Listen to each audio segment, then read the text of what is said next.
Enjoy. I'll see you on the other side of this.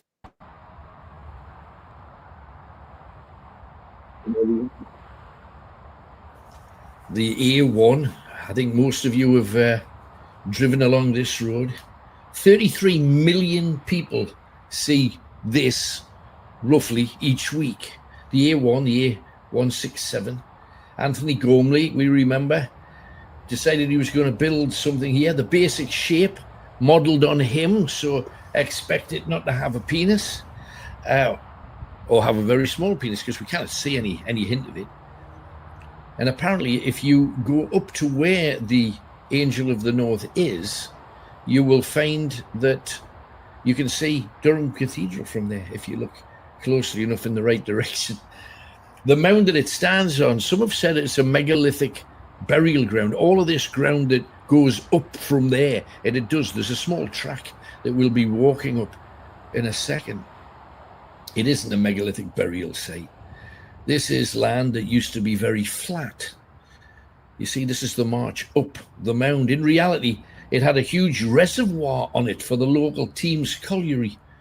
The colliery was running from 1722 up until the 1960s. It's really symbolic, I think, that our people worked down there in the black, many paying the ultimate price. How many times have you driven up and down there without realizing just exactly what it is you're driving past?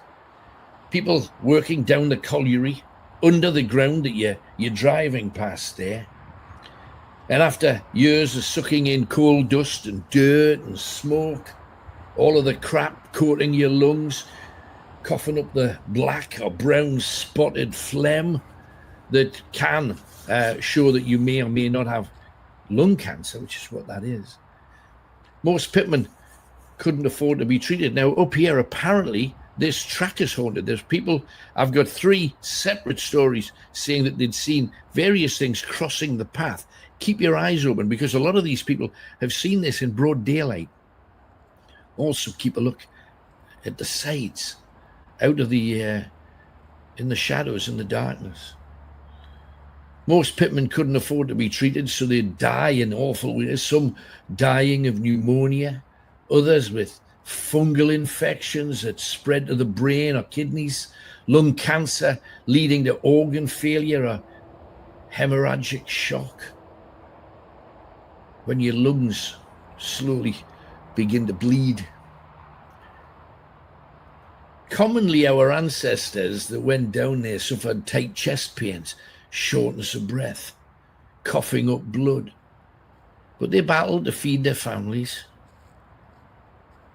On the mining website, if you go and check out Team's Colliery, you'll find 80 or so names, people killed right here below this ground. And on that part of that colliery land,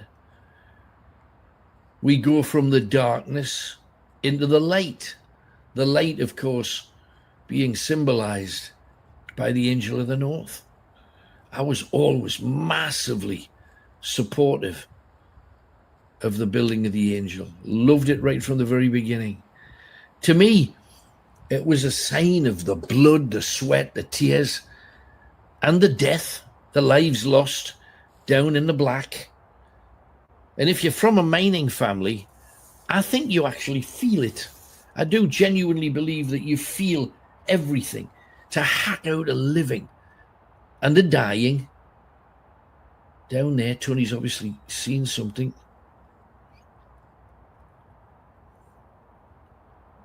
And to those driving through, it's just like a glorious and fairly impressive landmark, I suppose. But to those families that are down there, there's the Angel is. To those families who are down there and who died because of being down there, it means so much more.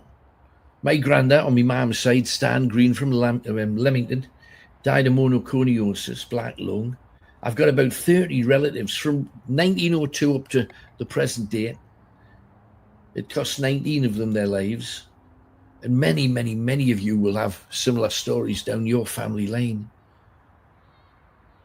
As for stories of spirit and ghosts, a surprising number of stories exist. In 1757, the King, George II, the dad of King George III, who was insane, he was the George that Geordies got their name for defending and fighting for.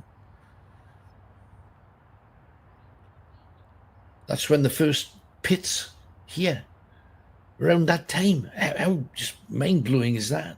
And that's why we're known as Geordies. That, along with George Stevenson's Geordie lamp to try and replace the Davy lamp. But constant ties with coal wherever you're looking. And there is the mound and a few people playing around. On the 10th of June in 1757, and you got to remember, mining back then must have been a damn sight rougher than it is today, and it's rough today. No proper ventilation, and then suddenly, kaboom, a massive explosion of fire damp, literally blowing people apart. 16 men and boys killed, some only identified by their clothing, and some just by pieces of different people, all in a pile. Unable to determine whose bits were what. There are some body parts that are just buried in unmarked graves. Paul Gardner and his two sons, Paul Jr. and Billy, William Garfoot and his son, Tom, his third day at work, John Brown and his two sons, Johnny and Ralph, all found in a blood-soaked underground massacre. John Carr, John Cole, Billy Hewson, Matthew Morley and James Richardson, all carried out either on stretchers or literally in slop buckets. There are numerous sightings of the Brown family, all three of them, first seen by John Brown's wife in 1757. The mother of the two boys saw them right up until the middle 1800s. Other miners often heard their voices when walking through the seam where the massive blast took place. And now it's a place where you can pay tribute to your own that have passed. It's a common man's memory ground, sacred to the families who've chosen this unique and very special place to sprinkle their family's ashes. Some killed in accidents on roads nearby. And in the colliery, hundreds died. Many, many more of the spit, others out of the pit. As simple as a wicklow, a spot, a scratch, getting infected, leading to numerous deaths by blood poisoning. Falls of stone, roof collapses, men in their late 60s, young boys from the age of 11, crushed by wagons, trampled by horses, cut in half by wagon wheels. Many, many, many ways to die. And now this is what you've got. Teddies on trees, hearts demonstrating the love that people have for one another. Steve says, I never knew any of this was there. It's quite touching. And it's more than that, Steve. If you go there, it's beyond touching. It hits you right in the heart. And do you know the reason that I think that is? I think it's because if you do the standard cemetery thing, a lump of concrete, and then families absolutely forget about it, there's a Toon Army supporter. And I think it's easy to walk away from a lump of stone. But now, every time they go up, they'll take a pebble with them. And look at how many times, and I'm taking you back just a teeny weeny bit, because I have the power to do that. Let's say you take a pebble up every time you go and visit the people that you love there. Just one pebble. And you'll see in a second or two just what happens after you've been there. And that's how close you are. If you're looking for a place, what would you rather have as a gravestone? A lump of old concrete that some dozy skinhead will kick over when they're drunk. Well, that. The Angel of the North. I do disagree with the flag on it. I know it's controversial, and I don't give a bugger. The whole Anglo-English thing is so daft. First of all, the Anglos came from Germany. And if you're talking about, well, it's St. George, it's the flag of St. George, he was Turkish. And also, if he existed, because some people don't believe that he did, if he existed, he was an enemy. So what are we doing? And it's just something that's divisive. I'm very keen on flying flags. I think anybody who wants to fly a flag should fly a flag. But the angel shouldn't be involved in sides. The Angel of the North's for everybody. It shouldn't have an English flag, a Scottish flag. It should just have a flag for the people. Sean suggests it should only be Gateshead FC, and there's an argument for that, I suppose. But ghosts, strangely, not anywhere near the base of the Gateshead Angel. But if you go into the copse, that's sacred copse. Sacred because instead of cemeteries that people walk away from and forget about and they don't go back time after time, these are little mini cemeteries that you create for yourself out of love, and you take all your little bits with you. You take a pebble every time and you build a little cairn of pebbles around the base of whatever tree or bush you've decided is going to be. And this isn't anything that you say, I'm going to invest £150 on it. Yeah, no, you go there and you and don't think for a second that looks tatty. Now, there will be some people in a council somewhere thinking, that's just dirty, it's tatty, it's horrible, it's nasty. We're going to have to go and send workers in there to leave it. It's a tribute. And this is as old as pagan time can go, where people have gone to a river and dropped in a tribute, dropped in a little thank you, dropped in a little something out of love. And these things have been created out of love. And they're lovely. The fact that it's haunted, you could say, is a benefit. And to be honest, if I was passed across and I wanted somewhere nice and wholesome and lovely to spend a bit of time, I could do a lot worse than the Angel of the North. Absolutely beautiful. And there we have it. Now, I know we didn't get that. We didn't see those pebbles again. I don't want to go into too deeply into it, but I shall try. I think it was around there. Yeah, I think it was around there. I'll let it run underneath, because if I can I start that again? I think I can. Just though that pebble thing, it hit me slightly harder than anything else, because it's such an ancient thing to do. You'll know that if you go to some churchyards, there's like a tree trunk and you can put a pebble on there because you've just visited the place and you're leaving a little something. This one, they've put like a little trellis around to make it their personal, private place. Others have claimed a tree or a little area of fence like that. Some of them are the graves of children. Some of them are graves of people who've passed in their pensionable age. Sheena says that is still an England flag, Alan. Doesn't matter where you come from, it's still an English flag, and we should never be ashamed of it. I'm not ashamed of it, Sheena, not in any shape or form. Not ashamed of the flag at all. I'm ashamed at the number of tosspots that misuse flags to divide people, and I'm all for loving people. And there's that stone thing. How beautiful is that? So anyway, that is that. I can take that off now. Flags. I am English. So everybody that's not English hates you. Not always true. I love everybody's flag. But the thing is, if you put an English flag there and it's in England, why not? What if somebody puts a Scottish flag there? Oh, no bit of cloth is worth that. It's just not.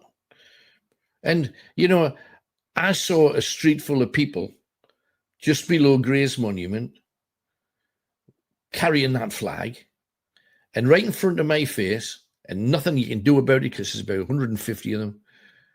And one of them sees an Asian couple pushing a pram, bends down and spits on the baby in the pram over a flag.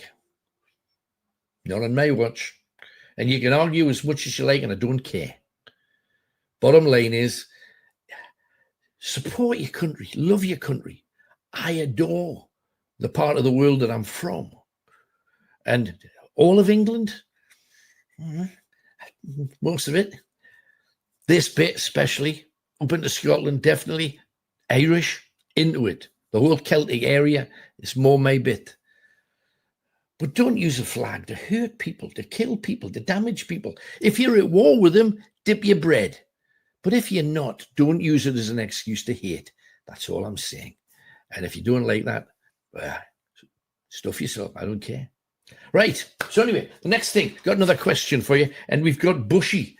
Bushy incoming. In fact, just before Bushy, Catherine from Middlesbrough. Alan, during your times traveling, where is the most interesting foreign place that you've visited when dealing with a paranormal? Now, on a show that I've done, I think it's fairly recently released on Robson's World, I visited a castle in Bulgaria that has a direct pit to hell from a castle on a mountain, and you pull this massive wooden seal to one side, and you just look down, and if you drop a stone, you don't hear it land. And it's weird because you know that feeling that, I'm sorry, ladies, this is just for people with testicles. Lads, you know that feeling if you look over the edge of a bridge, or you look off the top of a really high building and you feel your testicles climbing all the way up to your gullet. It's exactly that feeling. You're just looking down into nothing. That was pretty creepy. But the worst one, many of you will know if you've kind of followed the stuff that I do, and it's Poveglia in Venice, the Plague Island, an island that is mostly made up of human ash. Then they put a mental hospital on top of it, and that went all pear-shaped. As soon as you get on there, all your alarms are going off. Simple as that. Barry, Alan, I've been watching anything I can to find about the ghost of Karen Carpenter's haunting the studios in the US where they used to record their music. Have you heard anything about this? Barry, that is actually coming up in a show that's being released in about a fortnight. The whole thing, know all about it. It's very cool. It's very cool. And the studio engineers in there claim that they've caught her singing in the studio on numerous occasions. It's wild. It's a really good story. Anyway, there you go. Dee says, I don't mind flags, but the reason they are doing it at the monument is wrong. To me, you see, I don't care if they're doing it for, well, I'm English and I'm proud and I want to see that on there. I remember when they put a Shearer shirt on there, even Alan Shearer thought it was wrong, and it is wrong. It's a piece of art designed to look like it looks like without anything being added to it. No graffiti, no chips, no lights, no flags, nothing. It's a bit of art. Let it be a bit of art. And then you're not upsetting anybody for any daft reason, because you know yourself that there's 1,000 people that will have any number of reasons for disliking anything that you believe. Anything. It doesn't matter. Now, it's kind of like rubbing Aladdin's lamp. You just press a button and you'll never guess. There's Bushy. Hello. Hi, Paul. Oh, hello. Look at this. Ghosty bits. I'm loving it. Oh, he's got to make an entrance. Not only has he got ghosts flying all around him over his Sopranos poster, he's got a ghosty shirt on. Blimey, you're doing me proud today, Paul. Good man. There we are. Now, the thing is, something that a lot of people might not know about you, man, is that, first of all, good to see you because I missed you this past week. You. And it was the fact that you're a bit of a drone expert. And whenever you talk to anybody about a drone, it's very easy, kind of like your brother. Whenever he talks about anything technical, you just end up falling asleep. But when you talk to you about a drone, you say, well, I was out with the small one, and on the other day I took out the big one. So I'm thinking, hell's teeth, how many drones you got? Oh, he's frozen. Lost you. Oh, there you are. You're back. Yeah, we're back again. So how many drones you got then? I've got 2 at the minute. A big and a little one. Big and a little, and big brother, little brother. Yeah, that's so as technical as we'll get. You've actually come up with a little package for us that we're going to see in a second. Hang on, I'll just have to dig that up as well, and hopefully we'll both be on it so that you can talk us through it. You've chosen 3 castles. What exactly are they then? There's Edlingham, Alnwick, and Dunstan. Right. So I've got a fair bit of light info about them. First of all, Edlingham Castle. This is somewhere that obviously you went to see it because that's where you were doing the droning from.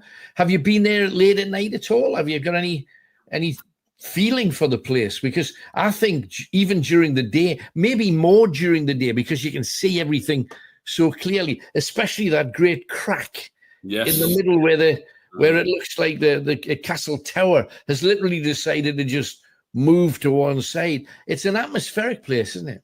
Oh, it is. I mean, it's like anywhere else.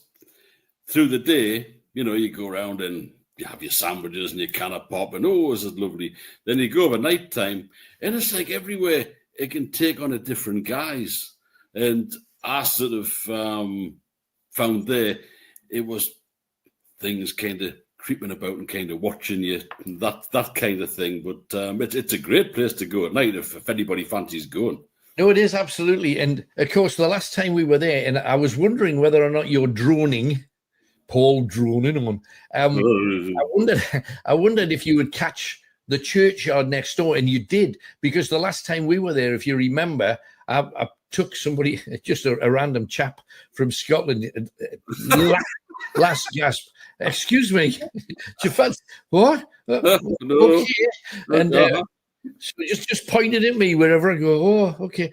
But we heard something in the church twice on 2 separate occasions, clear as day, and there was nobody about it. And it was the last thing I expected, because we'd actually been around the castle and it was so black and so dark we could see next to nothing. When we came back to the church, when you walk in the church, the lights come on. It's one of those light reactive things. Yeah. And we got these kind of strange church noises that were just bizarre. And we were certain there was like a cacophony of noise. And you're going, what the hell was that? So it was really quite strange. So we've had a fair bit of activity. I've checked out what the kind of ghost history of the place is. The manor house, 1200s, turned into a castle, 1300s, built by a bloke called Sir William Felton.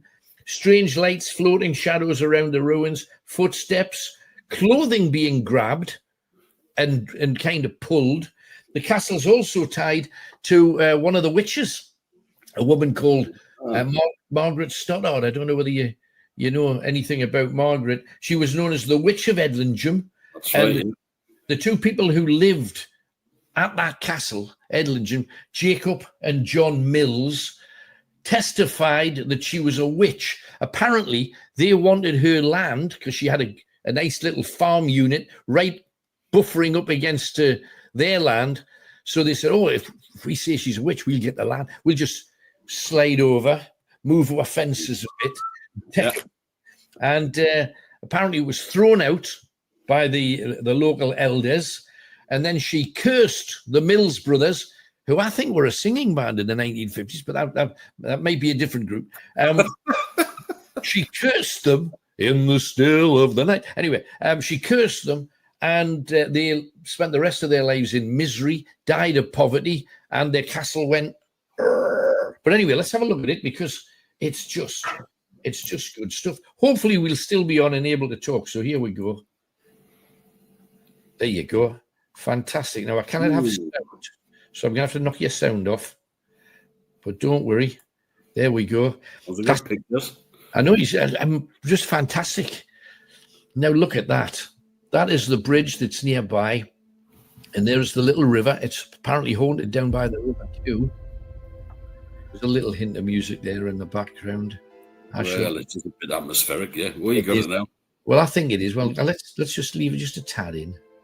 Now, along there, the track, like a cattle track to stop there. And I think because there's a field on either side, what's the point in putting one of those tracks there? And there is the very church we were talking about, the church that has, there's that massive crack down the centre of it. I don't know how that stays up, to be honest. You look at that and you think any second now, that's going to, you don't really want to stand underneath it, That's a fact. And also, if you're going around the ruins, because the ruins are open to anybody, sometimes you don't even notice the crack until you literally done anything. Hell's bells, get me out from under there. No, we had an amazing time. We got an awful lot. That's you, I'm guessing. You might see some dodgy people there. It's it's the whole family affair.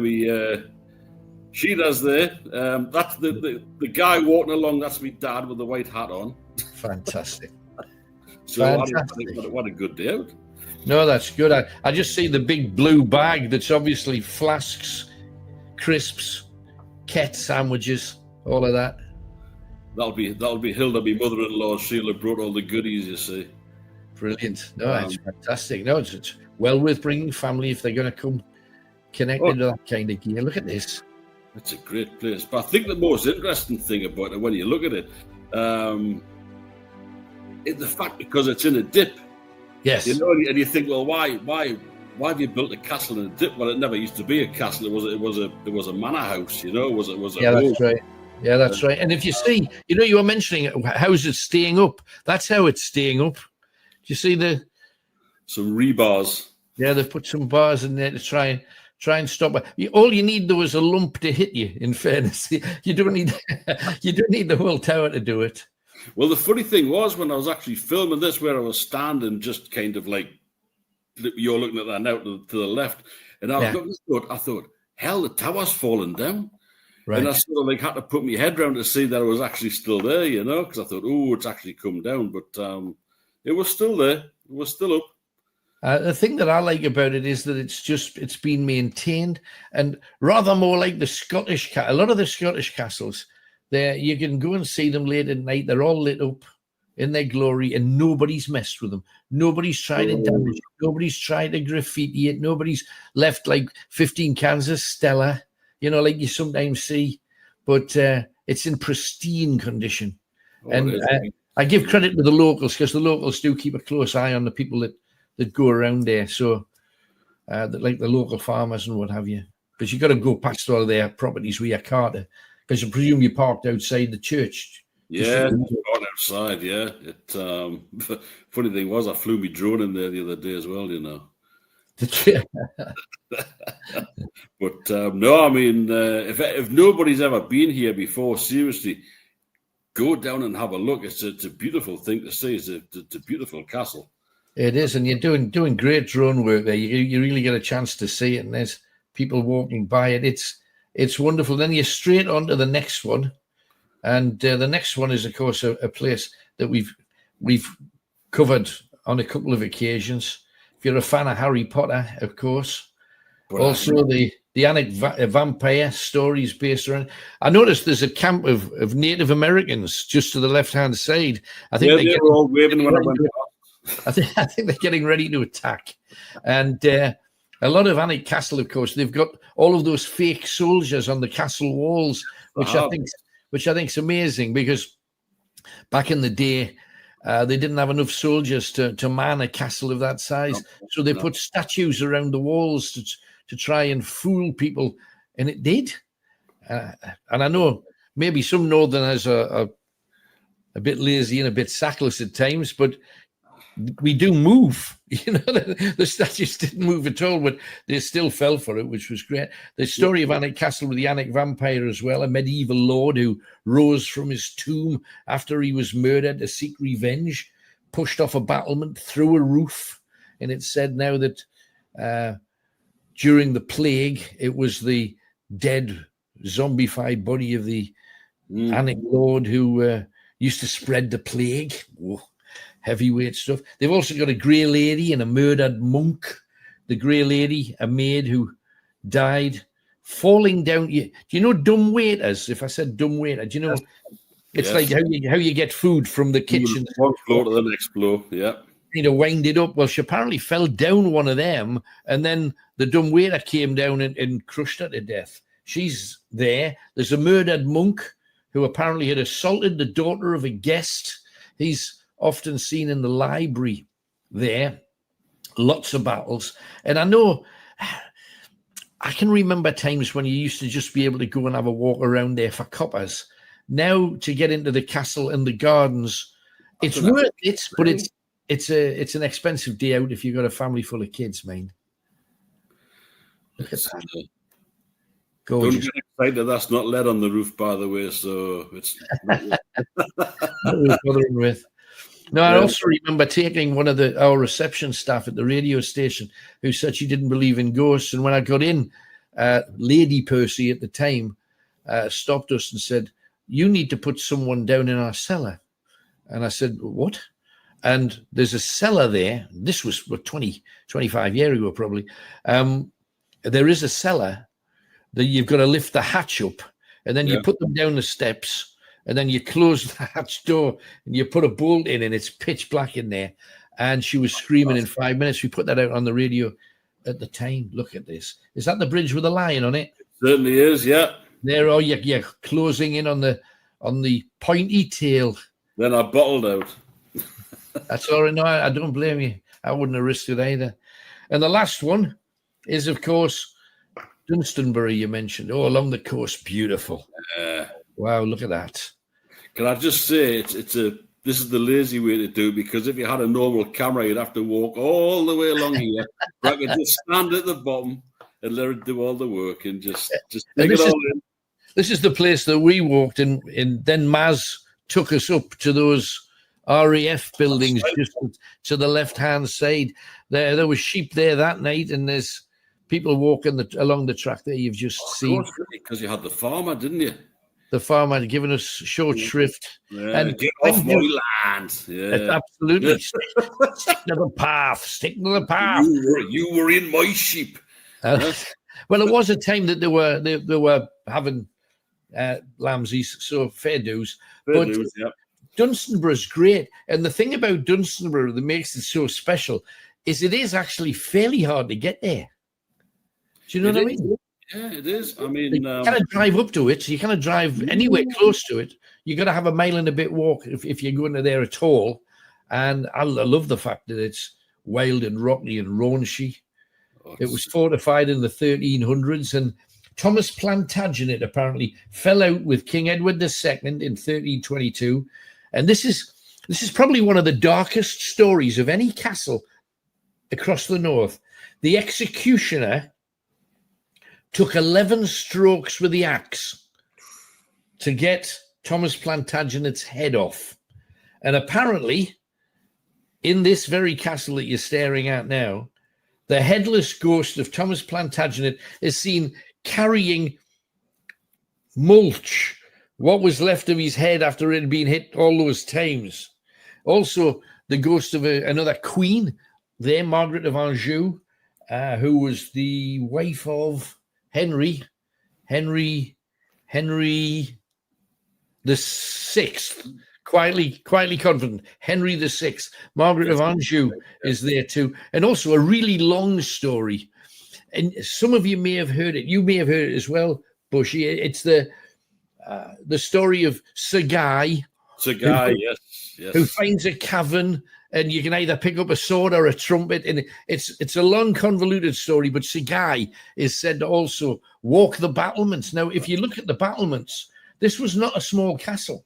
It was actually, I think it was at one point it was the biggest one in England. Look at that. It's, I know you don't see it. Just because you see a wall, you think, well, that's not much of a castle. There were buildings all the way, all the way around there.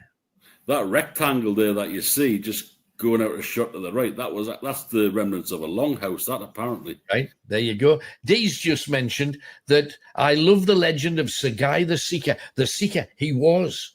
They looked under chairs. They looked under tables. They tried to find the key to 50 million fables. They called him the Seeker. And I've been searching low and high. The Who sang that. And it was based on Guy the Seeker. How good that was that. Well done, Paul. That was tremendous. Thank you very much indeed. Hang on, let me just remove the darkness like we can. There you go. And we're back. So a total mixture of very cool castling. But apparently you've got like tons of droney, castle-y, historically stuff. Yeah, I've got. In fact, I've just done another one at the weekend because I'm a bit like the show. I'm busy revisiting stuff. Right. I was at Warkworth at like 6:30 in the morning last Sunday.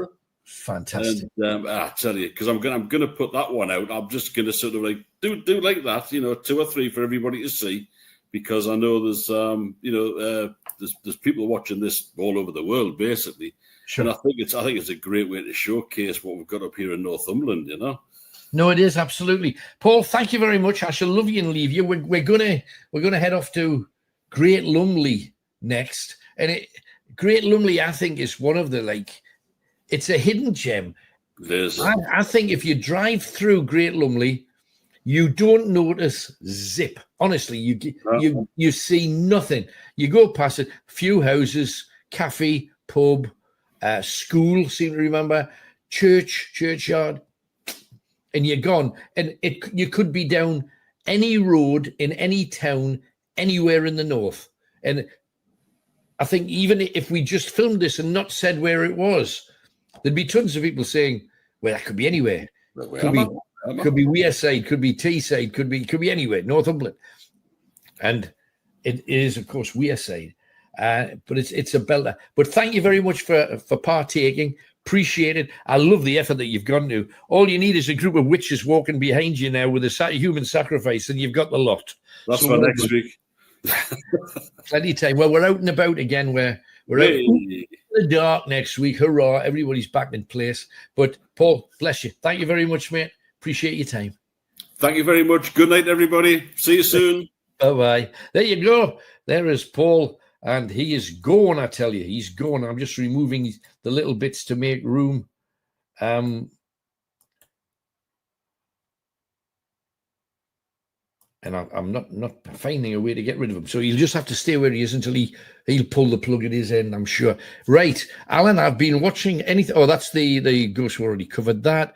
I bought a Ukraine flag at the start of the war. I've been hanging out my window. That's having a flag for a different reason. The only people you're going to upset there is the Russians, and frankly, they deserve it because there is a war. You see what I mean? Flags have a purpose, and to show solidarity with something, yeah, the rainbow, the whole pride thing. I've got no qualms about that. Just don't drape it off in my personal opinion, don't bring art into it, because then somebody comes in, wrecks the art because of a piece of cloth. Support it with all your heart. Support anything that you choose. Just play nice. But a lot of people don't. And a lot of people misuse flags. And it's really sad. I thought Paul did a brilliant job. We're going to dive straight in. We're not going to stop. Our next bit, my next video file that I'll bring in. And don't forget, we got a proper ghost hunting bit as well coming up for you in a second. Great Lumley. Wouldn't it be lovely? All right. Hang on, trying to get her. It's not happening. Or is it? Yes, it is. Right, ladies and gentlemen, let us lum. Just before we go there, a couple of things.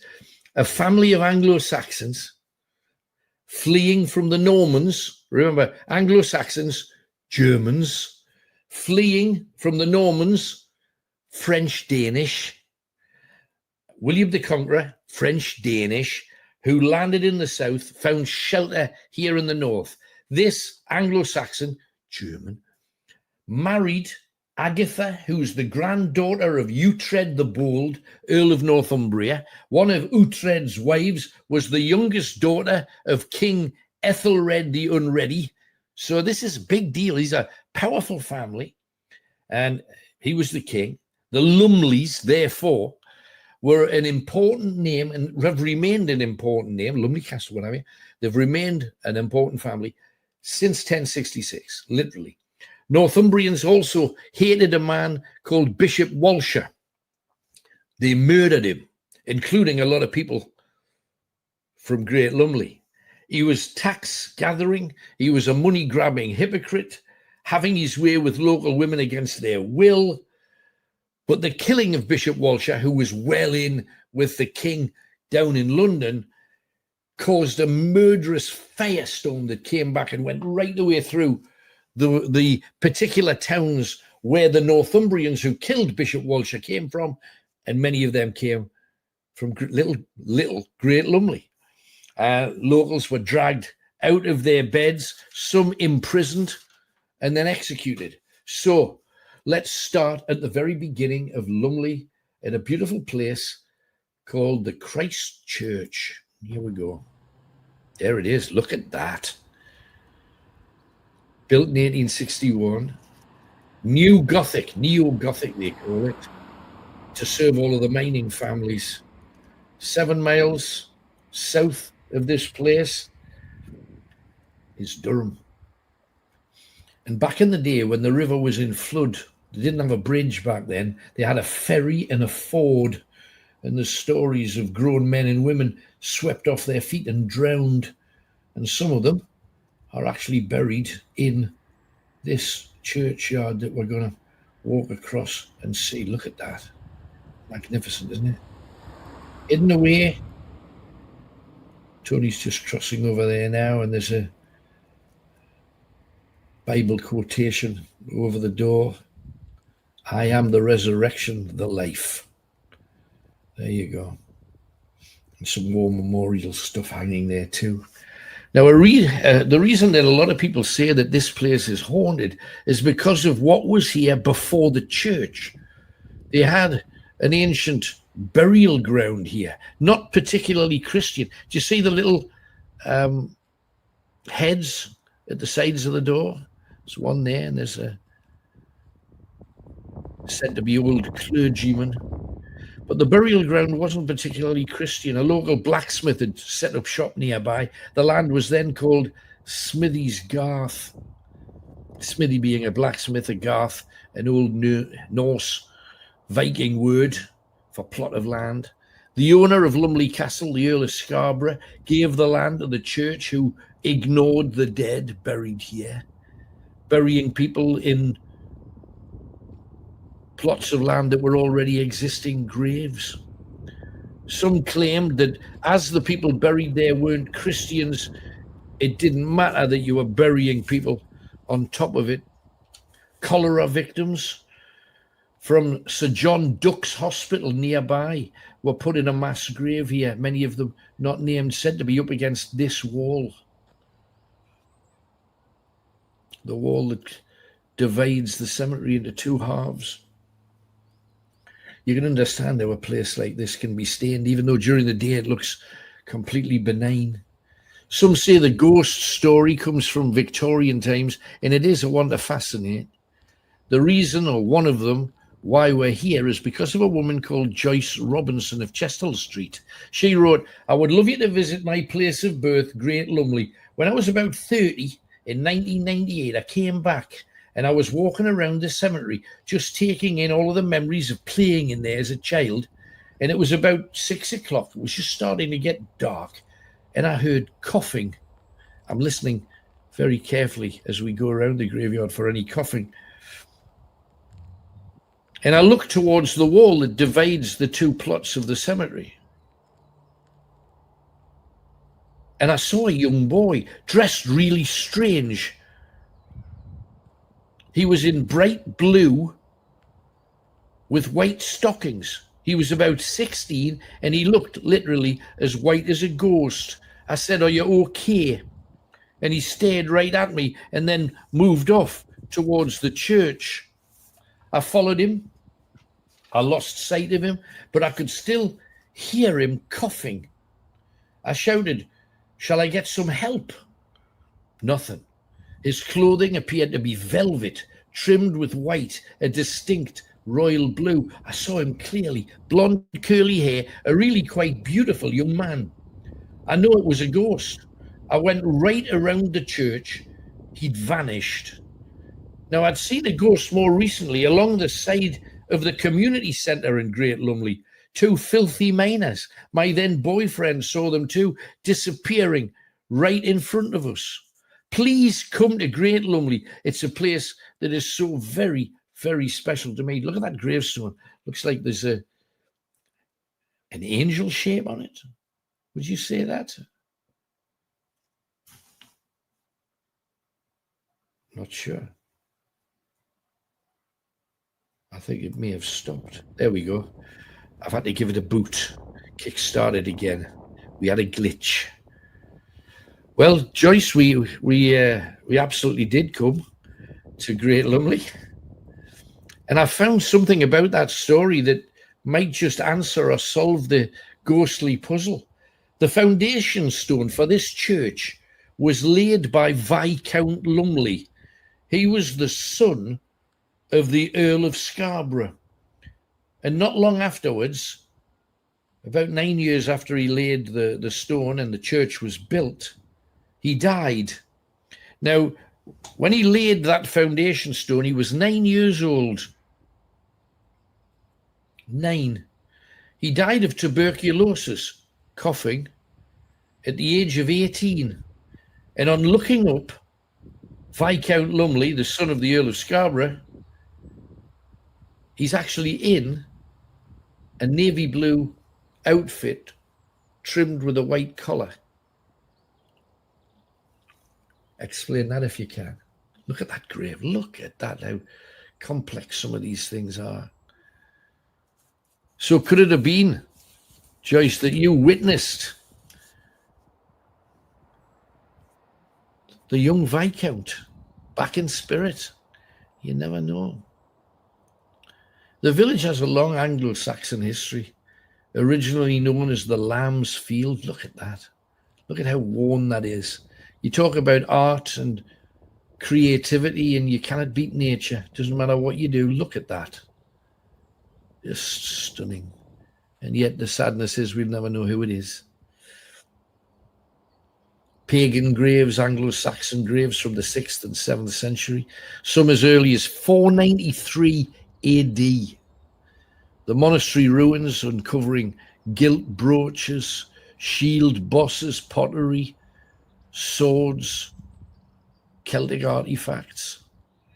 The Lumley family came from Saxon noblemen, the Germanic and Danish tribes, the Angles from Germany. The Angles, where we get the word England from, came from Schleswig-Holstein. Immigrants around 460 AD. England is a nation of immigrants of one sort or another. Most of us have Scottish or Scandinavian DNA or chunks of it.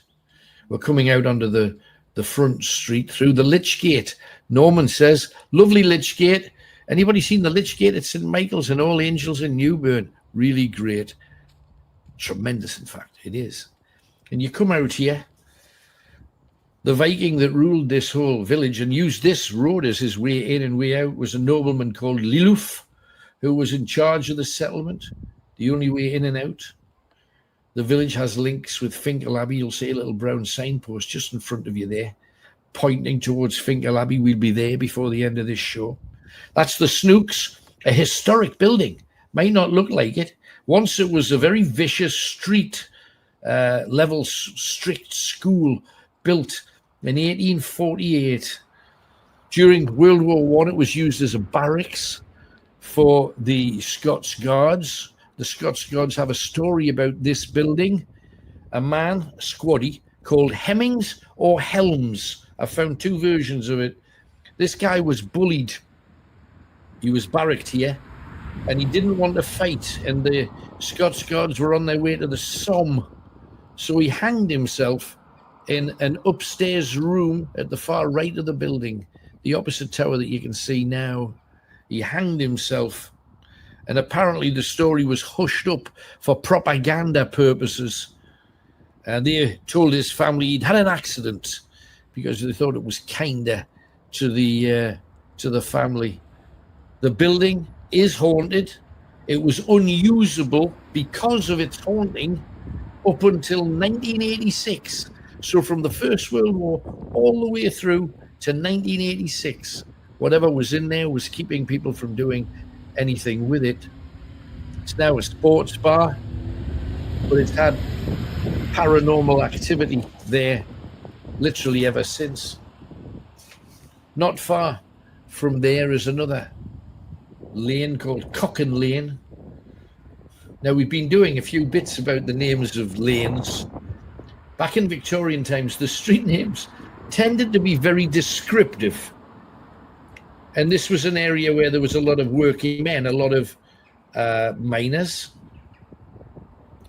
And the miners didn't all have wives, so they needed some adult entertainment of one kind or another.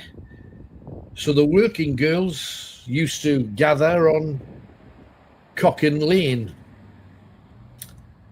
where they could read passages from the Bible to one another, I'm sure. This road was built on purpose to run past all of the miners' cottages. Lumley Terrace, they were called, and it headed in the same direction as the George Pit, the same track that would ultimately get you to Finchale Abbey, the monastery abandoned in the 16th century when King Henry VIII carried out the dissolution of the monasteries that we all know about. Old Lumley Terrace was said to be haunted while it was a terrace, haunted with the dead bodies or the dead spirits of the miners who lost their lives in the pit. Many of them did. And you got to remember, as soon as a miner lost his life, their family, the wife and however many children, 5, 6, 7, 8, it was a time for large families, kicked out into the frost. And then we're overlooking that churchyard. You can keep your eyes peeled for anything moving. That looked like somebody kneeling by a grave through the trees at the furthest on your left-hand side. Worth winding back that, actually. I'm not going to do it because we got a lot to fit in, but I would suggest that you do. Now, we're walking along here. Cocken Lane, I believe, is the first lane that we're going to come to. So, to me, it's sacrilegious to be in the lane staring at a church while carrying out the jousts of Venus, if we're going to call it that. That's church side, but I think if you get to the end, is it a left turn to Cocken Lane? We'll find out. Cocken Lane's around there somewhere. Also, Lumley's main ghost, of course, is at Lumley Castle.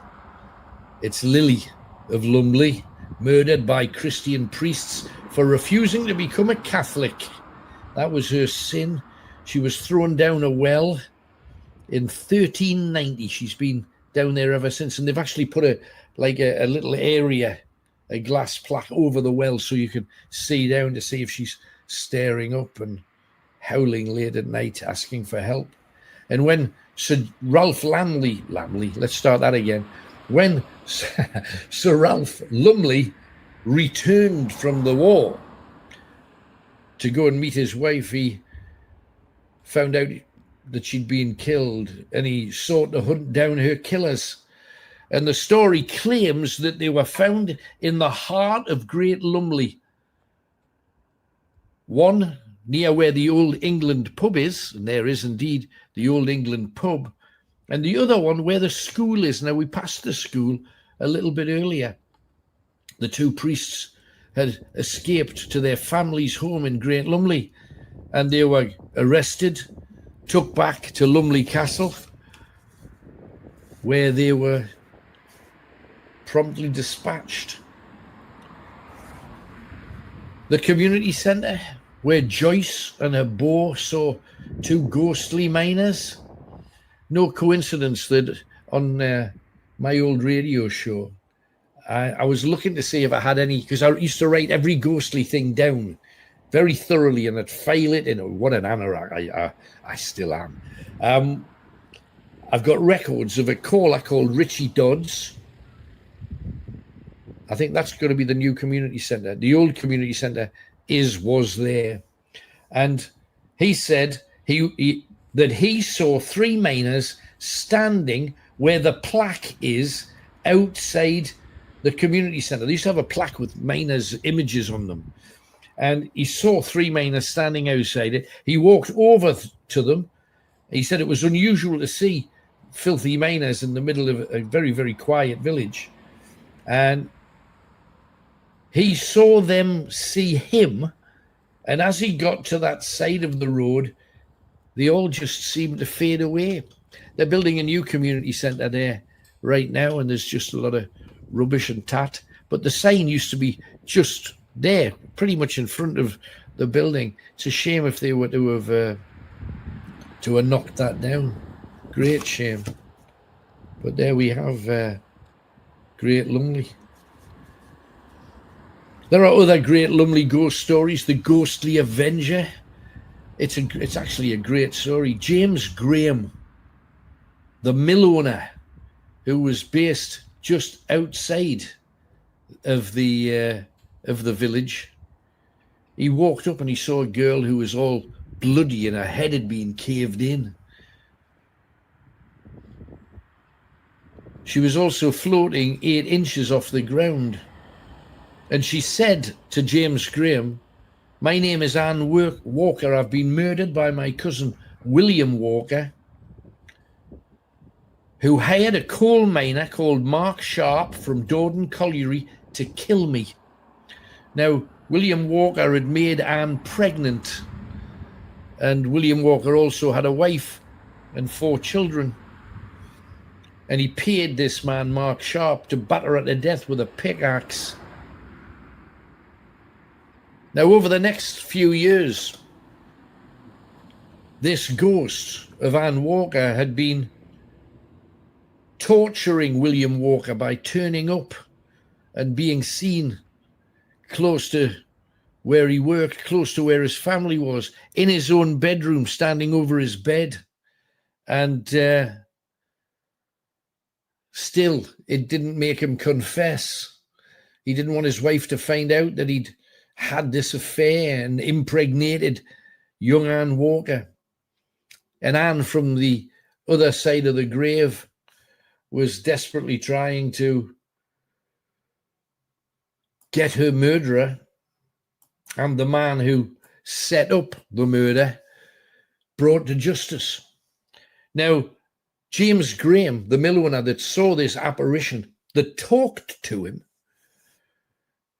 didn't know Anne Walker, hadn't heard any stories, didn't even know she existed, just saw the apparition and was told all of this information that's hard to make up. A guy from Dordon Colliery brought to Great Lumley, not from any of the collieries around there. Oh, you can't make this up. He went to the authorities eventually and said, "Look, I've been wrestling with this. I want you to investigate. I want you to try and find whether or not there's any truth in this." And on the back end of it, William Walker was arrested. Mark Sharp was arrested. And they were found guilty. And they were sent to prison, hard labor, and eventual execution. And the coolest thing about this is, you will find, and I know a lot of you are thoroughly into ghosts and myths and legends and spirits and that whole esoteric world. The hardest people that you will ever convince about ghosts, journalists, newspaper people, tough crowd. Yet, 4 separate newspapers of the day published the story that during the court case of Sharp and Walker, they all clearly saw the image of Anne Walker standing at the back of the court, watching everything that was going on, her head bloodied, And two of them actually had a photograph, and you can't make out, apparently with your eyes you could see that it was a young girl who'd been hurt wearing a grey gown. But in the photographs, it comes across like there's something there, but it's a blur. Cool. Very, very cool. So onwards now to a ghostly bit. Now, just before we get into it, Finchale Abbey. Fiona, Joanne and Claire says, Alan, you're so right about Finchale Abbey, especially the moving blackness. We visited Finchale and watched this stuff move around us. And pardon language, she says, really, really shit scary. Shadowy monks, mysterious dark masses moving around, especially down in the vaults of the Priory. There's also a witch's grave buried on what had been a pagan site, and that's before the church took it over. There's been a lot of tragic deaths there and thereabouts, and demonic hauntings, hauntings that you see the black figures moving out the corner of your eye, but they hurt you and harm you. And it's also claimed by the church. Now, this is just part of the hypocrisy. The church says there's no such thing in ghosts. Don't worry about ghosts. Yet they pay all of the exorcists, pretty much. There's a few that are not of that sort, not God walkers. I put myself in that camp. But they told everybody that the ghost of St. Cuthbert protected Durham Cathedral from Nazi bombers during a World War II raid. So when it suits them, they'll believe what the hell they like. And also the story of Julie Cooper. Julie Cooper, very briefly, for about 3 months, was a night owl girl, Julie. And she stayed at this tourist facility that surrounds Finchale Abbey. She visited the Priory late at night, where they used to leave the gate open so you could go and have a walk around. And on getting back to her cabin, she found that all of her arms, down her back and down her thighs, had been scratched by something. We talked about demonic hauntings. That's the kind of stuff that we mention.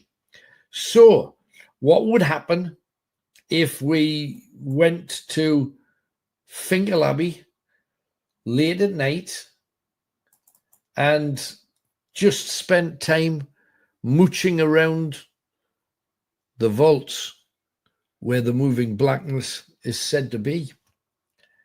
I'm seeing nothing for this particular one.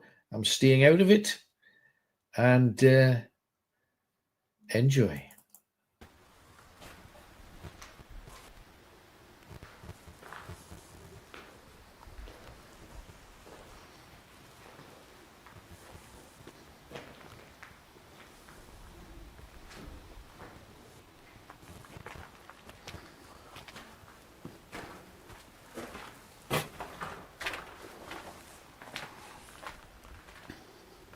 Hi everybody, welcome to an amazing place.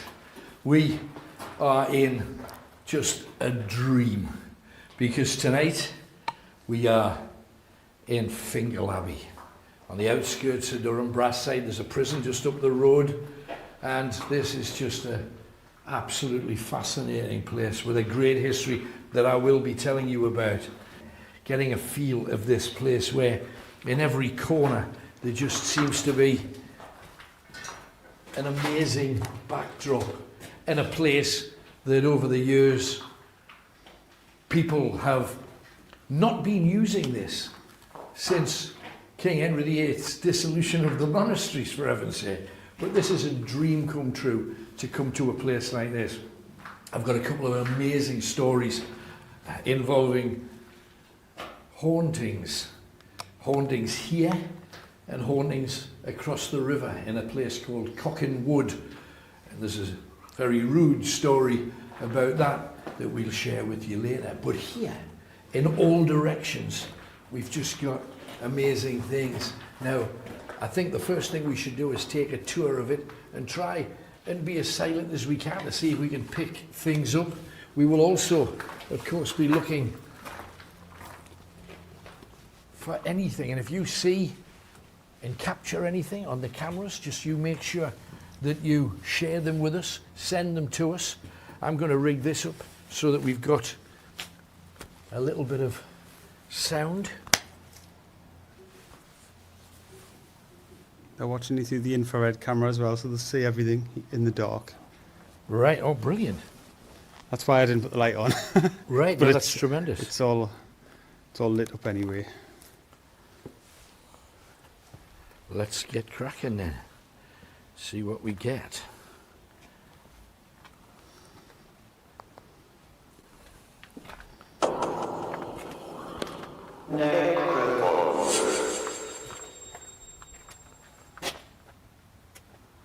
Now this was, of course, a priory. It's been here since the late 1000s. You know, we're talking around the time William the Conqueror was conquering. And we're told the Prior's Chapel above, you can see the marks where the fireplace used to be too. There's a caravan park behind us, so you may hear some ambient noise that we're not looking for, but we may get it anyway. And when you step out and you move around here, you get a flavour of what it was really like, with the river at the bottom. And this was a playground, essentially, for monks. It was a retreat. They called it a religious retreat. And what a pleasure it would have been for the monks back in the day. Let's see if we get anything.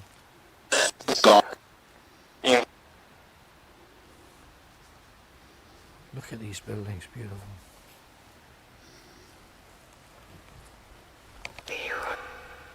Talk to me. If there's anything, if there's anything here, you talk to me.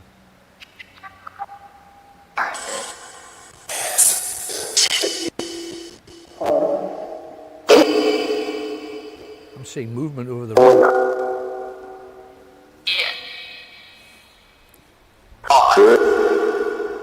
Below the tree. Is it you I've just spotted? I've just seen something. Oh, and an F word. That's not pleasant. Tony, I've already seen something. It's absolutely beneath that tree there. There's darkness that's moving, and also there's a heron watching us from the river. But that's from one of our wildlife specialists that we're not doing anymore. Below that tree, if anybody sees anything, it might actually benefit you, Tony, to get your gadget out that does SMS under that tree. SLS. SLS, whatever it is. Get it out. Oh, ducks flying. That was the first time at the very beginning that I've ever seen. It was just a hint of movement that I didn't expect. Exactly where you didn't expect it to be. Because you would think if there's anything here, it would be inside. It would be inside. Got something under this tree. Let's find out.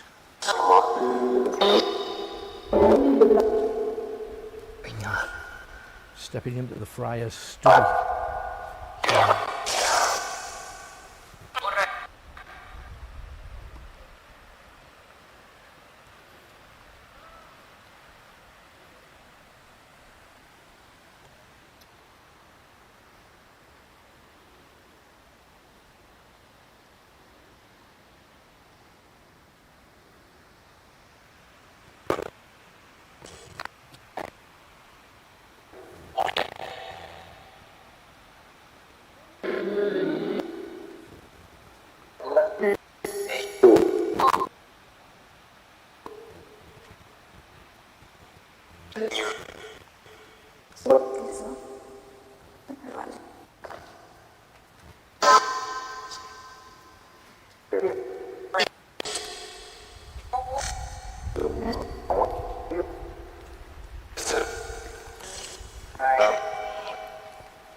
What did you do?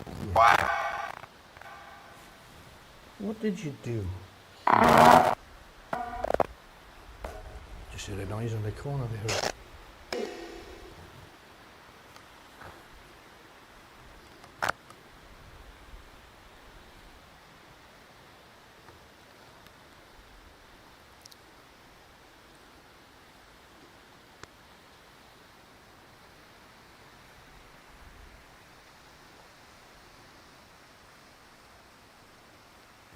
Notice I have a snake.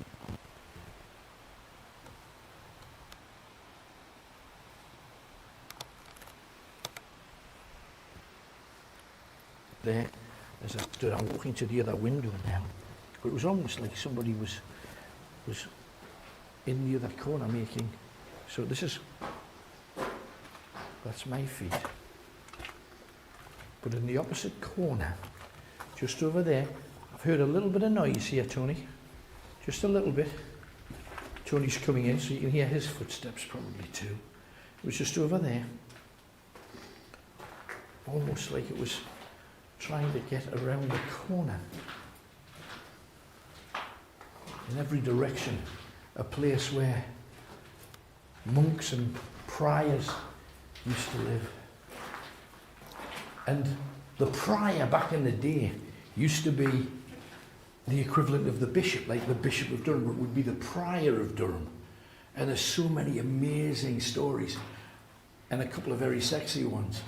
This is also the burial place of somebody who in medieval times became a saint, a guy called Godric. And Godric was a hermit who had very strange habits. If you read his story, you'll find it really quite amazing. Oh, wow. Got to come through here, Tony.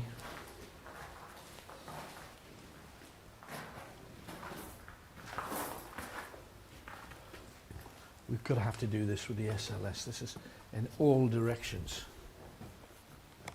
This is incredible. Well, there's loads outside under the big tree, not the little tree. Really? Yeah. Good. The story of Godric.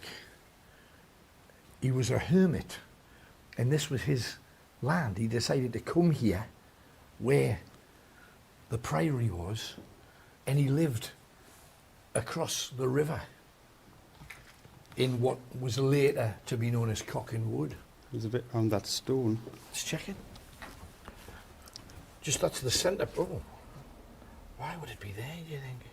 What was it used for, do you think? I think it was... It looks like something lying down the base. Yeah, I don't think it was used as an altarpiece. I think it was probably a support to the room above. Mm. But who knows what's happened in a place like this? We're not talking like a blood-soaked property. Or are we?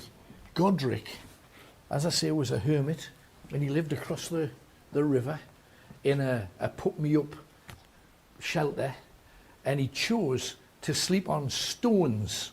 He had a rock as a pillar, as a pillow, should I say, because he wanted to prove to God that he was worthy, and he was going to suffer to prove his obedience and love for Christ. The things that he did, apparently, he would wait till the River Wear, which is just down there. The River Wear was frozen, and then he'd go into the river, break the ice, get on his hands and knees and pray in the ice. Now, not surprisingly, throughout his entire life, he was always ill. He was always poorly. However, he also wore chainmail with fish hooks to cut himself. Stuff going off here. We're scoring, are we? Oh my goodness, look at that. Look at that.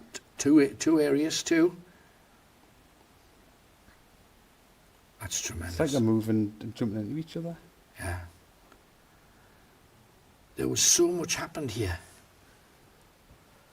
Just that area as well, it's strange. It is. And the rock. Quite something. There's something around the rock. Definitely. Let's head through. Let's cover as much of it as we can.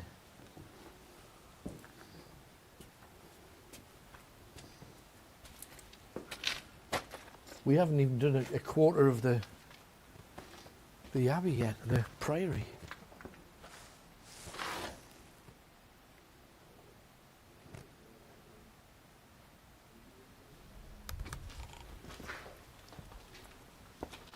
We're heading this way, Okay. unless it's a dead end. No, it's fine. There's a path there. Well, there's obviously. Does it lead anywhere? Let's try up here first. No, so this Godric character, as I say, he was just a hermit, and he used to beat himself with a chain with hooks on it.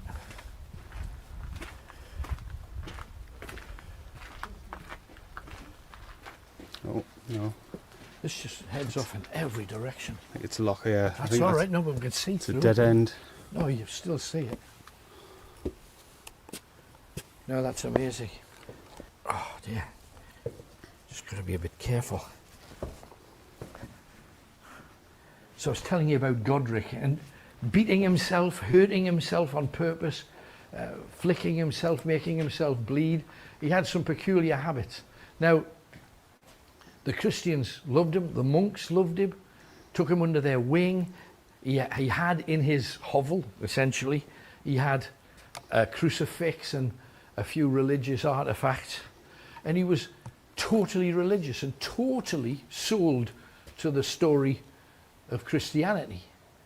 And it didn't do him a whole heap of good, frankly, because he got robbed on a few occasions by the Scots marauding down here and attacking the priory and stealing whatever they could. They stole from him and his hovel. Also, there was a massive flood when the River Wear overwhelmed its banks, and he was caught in that, and he was ill for his entire life. And after he died, because of his loyalty to Christianity, he was a saint in medieval times, and Godric was found, his grave was found in this building, which is just mind-blowing. The ground of a saint.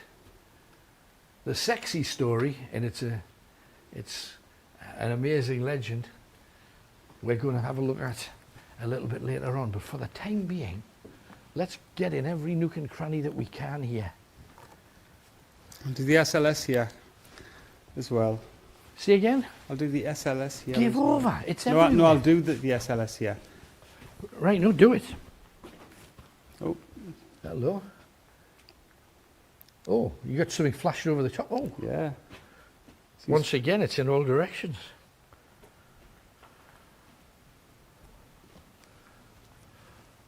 What the hell? It almost Wow. looks like somebody hanging, I doesn't know, it? it is. I think they would have hung people in doorways here. Who knows? Looks like. Well, I mean, this is a priory, so it's a place of faith, really. And there's no major story. I know the Scots came down and attacked it, so there's the potential for it. But this was designed as a religious retreat, really, so that the wealthy priests had a place to leave the work behind and come over here and pray and have a gentle time out in the countryside. And the story that I've heard about a prior here called Thomas Amer, I'll tell you a little bit later. But let's see what we can get. In the meantime, let me try something else here. See if we can get any. See if we can get any sound. And pick up any voices with a spirit box. Let's try that.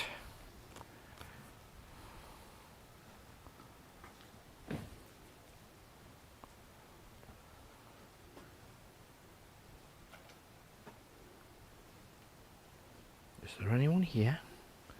Anyone here at all? Yes.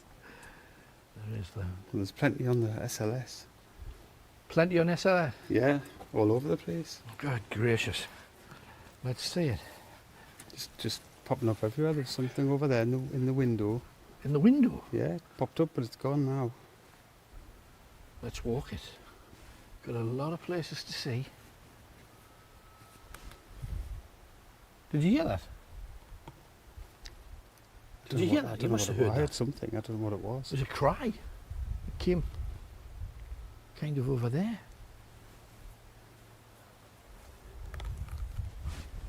Bat. I like it when there's bats about. Oh, there's another one.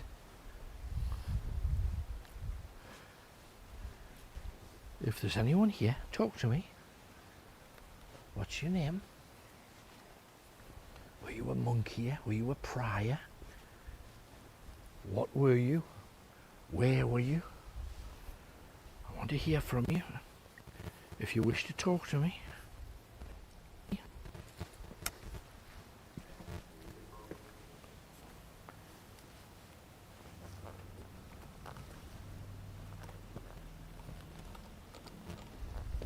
Oh, I just saw the ball go off. The ball was going off.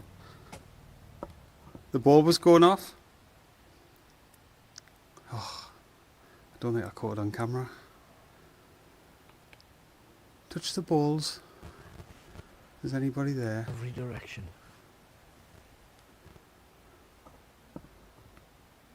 Touch the balls. Let us know you're here. You're there.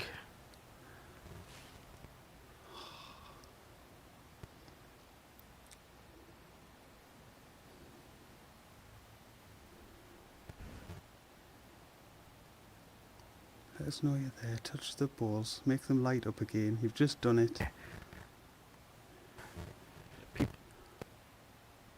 Yeah, in the middle. In fact, I'm going to do it. I'm going to walk in their footsteps.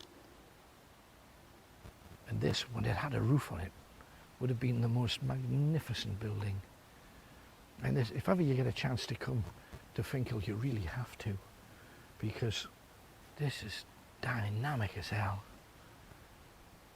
Beautiful example from the late 10th. Oh, what's that? At the corner of my eye, this is an upstairs window that you can't get up to. Just caught. It was one of those things you catch out the corner of your eye. If you come here, keep your eyes open. 1, 2. Checking the mics. Was that you? I've just got a glimpse of someone. Was it you? And here. Oh. I hope you picked that up. Just heard a noise like stone falling. And up this way. What the hell was that? Small rooms. I don't know how many people. Oh, there's the ball going off. There it is. It's going off. What are you catching, Tony? The ball went off. Hang on, I'm coming. Ass. I didn't need the SLS, I've just seen something up in a window. The ball went off twice. I caught it once on the camera. I've been waiting here. All right. Come on. If there's anybody there, move that ball. Let us see it. Light it up. If you can. We saw something at the base. If that was you, reach up, move it. Show us. Show us. When you do eventually move from here, the upper window's over there. Mm-hmm. Make sure you're up there. Yeah. Check Oh, it there out. it's off again. Oh, wow. And it's completely sheltered. There's no one in there. There's no wind in there. Was that you? And there's one on there, isn't there? Yeah, it's the back one that's lit up 3 times now I've seen. Come on then. Caught it twice on the camera. Speak to me. Is there anybody there? Talk to us. We would love to hear from you. Let us hear you. We'd love to talk to you. What was that? What was that? Come on. Let me hear you. Oh. Right, I'm heading towards where those windows are again. Oh. More bats.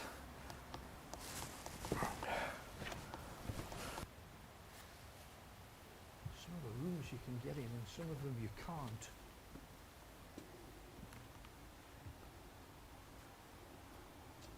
Is there anyone in this area? Obviously there is. Well, talk to me. What did you do here? Was this a part of the priory you used?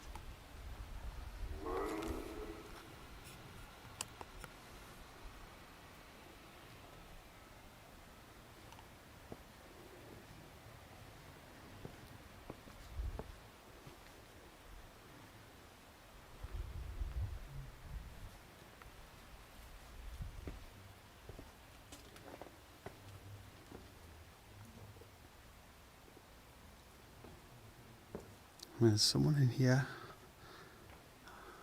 Something in here. Do you want to light the balls again for her?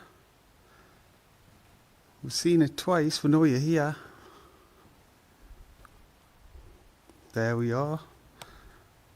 Thank you.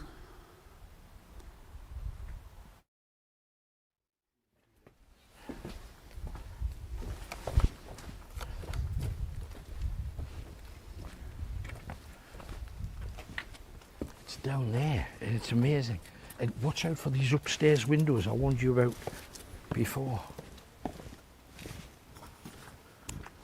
Incredible.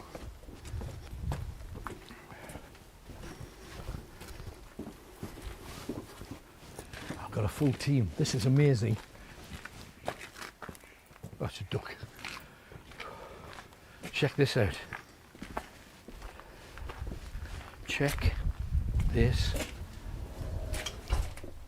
What the hell was that? I think it's a vehicle. Oh God. Another big room.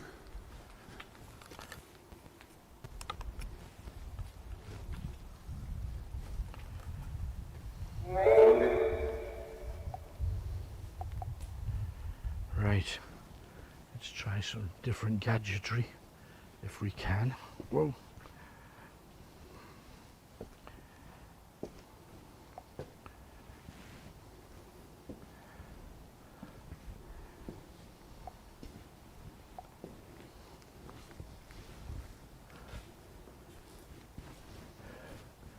These are the windows.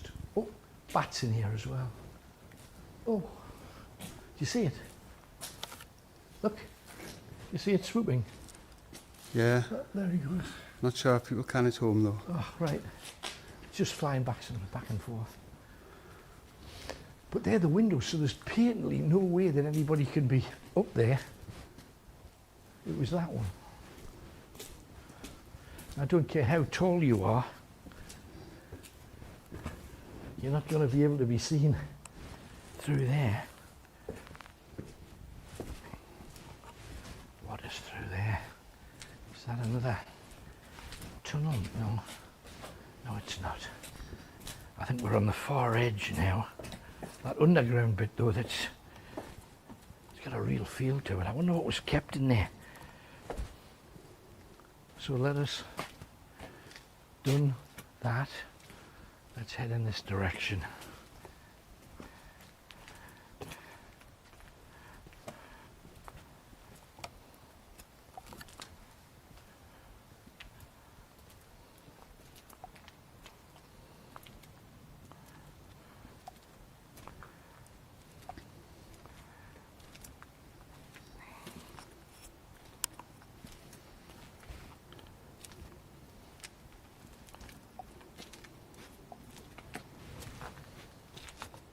Oh, hello.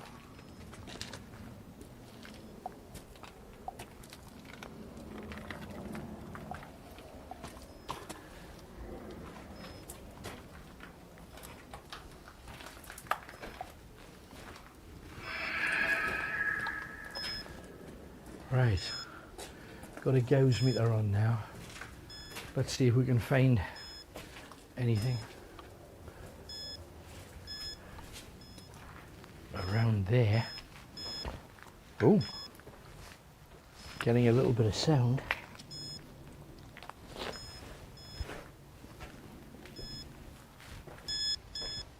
Oh,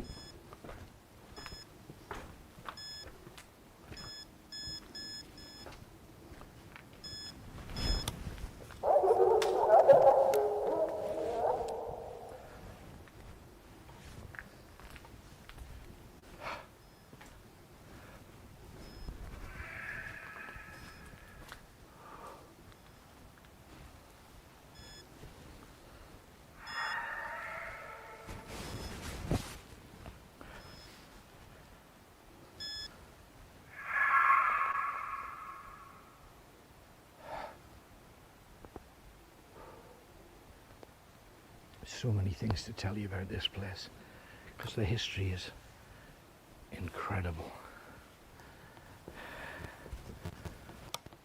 Priors here as well.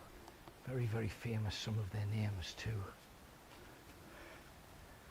Now hang on, let's see if I can get in where Tony is. Through this little door here. This is just, what an opportunity to come to a place like this. I'm going to have to go around, I think.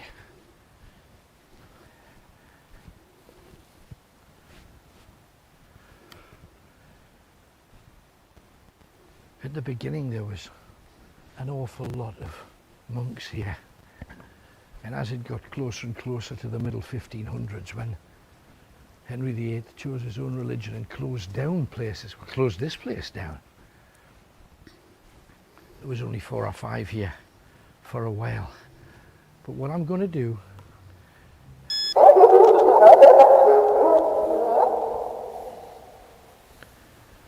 you'll hear when the Gauss meter goes off, if it picks anything up.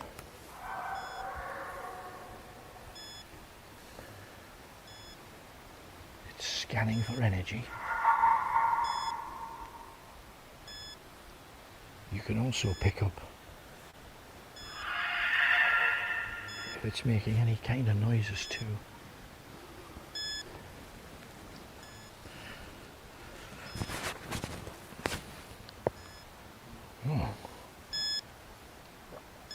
It's not getting much now, and I'm staring down at the River Wear, which is over here, and a bridge and a dark, scary wood with even more stories. The moon's just coming through in between the castle walls in the far distance, and we're being buzzed by bats. Imagine what life would have been like if you were used to being in a stinking city, and Durham back then was a stinky place. To come out here and be free to do all of the things you weren't allowed to do. I'll tell you the rampantly sexy, I mean rude, sweary, very naughty story that we've heard about the monks who were here.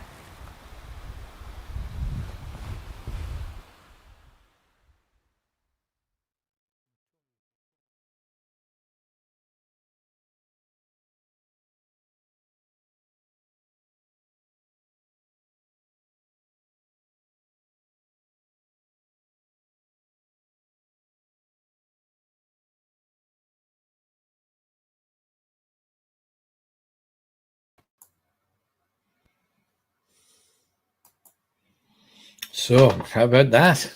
Pretty special, just a glimpse. And I don't know whether you noticed, you would occasionally see flashing lights that were not any of the balls as well. Some of the balls were going off, but there was, at least on 3 separate occasions, flashes of white light just out of nothing and a moving darkness. And that darkness that we saw right at the very beginning was amazing. Those sexy stories, long story short, the monks that came out there were not under the eye of their abbot.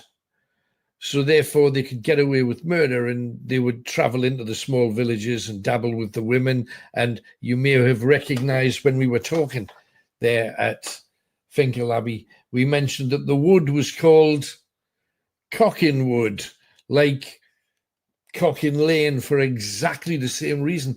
I think the thing that was fascinating about this is when Joyce asked us to go down to Great Lumley, all of the other stories linked. You know, Great Lumley, massive mining thing. Angel of the North, big mining thing, amazing. Going to just take a quick look down your list of comments, because we can now, and let's have a look, see what you've been talking about. I've been to the Angel of North and didn't know any of this was there. People just go up, look at the statue and walk away. A lot more to be seen there as well. No worries. Wasn't St. Edmund our original patron saint? Yes, he was. The one that was shot to death by Viking arrows He was. Well remembered. There's Norm, knows his stuff. And let's keep looking down. And that's the one about Karen Carpenter. The Ukrainian flag, already mentioned that. Norman's lovely Lichgate. Loving the show tonight, says Rebecca. Can I just say the poem that you read out last night was fantastic. It brought back some very fond memories of lost grandparents. Keep on keeping on. Thank you. Alan, can I just say you're doing a cracking job tonight. I'm amazed at what you've been telling us. It's just people don't know what's on their own doorstep, mostly as well. During a shot of you walking towards those windows, you saw something, Alan. I saw a black figure walking to the right of the shot under one of the arches. Absolutely. At 58 minutes onwards, you're getting some more. While split screen and infrared, a hooded grey figure through the archway in front of Tony, clearly visible just after Alan says, bats. So keep an eye open for that. And so there you go. Stefan wants a signed photo. We don't particularly do them now, but I'll have a word with Tony, see what we can do. But that's it. A very, very different show tonight. We've taken you to a few different places. There's a 1,000 other ways of doing the show. I know the ghost hunts are great. We don't want to stop doing them at all, but we want to just push the envelope a bit in other areas as well. And we're going to have to soon in a couple of areas. My thanks to Tony all the way from wherever the hell he is, getting brown. Big thanks to Paul Bushy Beard, who I thought did great. I love the amount of trouble that he goes to. He's a special fella. And some very, very cool castle drone footage as well. Thanks to our homeland.